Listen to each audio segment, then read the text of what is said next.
Нефтехимики сегодня в парке нефтехимиков. Это самый центр Химграда. Сегодня в Нижнекамске живут 280 тысяч человек. И буквально каждый второй работает в нефтехимии. Сегодня они отмечают свой профессиональный праздник. На площадке работают интерактивные зоны. Дети знакомятся с химией через творчество. Рядом выставка картин, на которых изображено производство.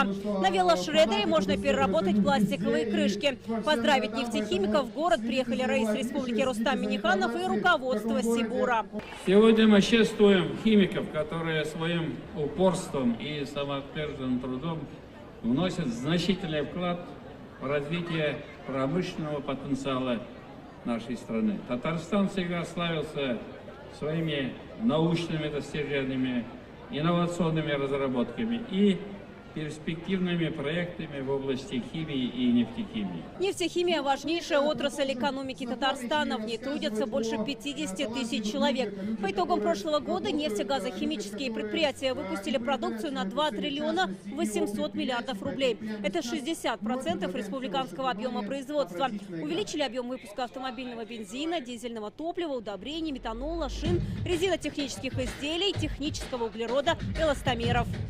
Химия – жизнь, такая есть, избитая вроде бы поговорка, но это действительно так. 8 из 10 предметов, которые нас окружают, сделаны из синтетических материалов.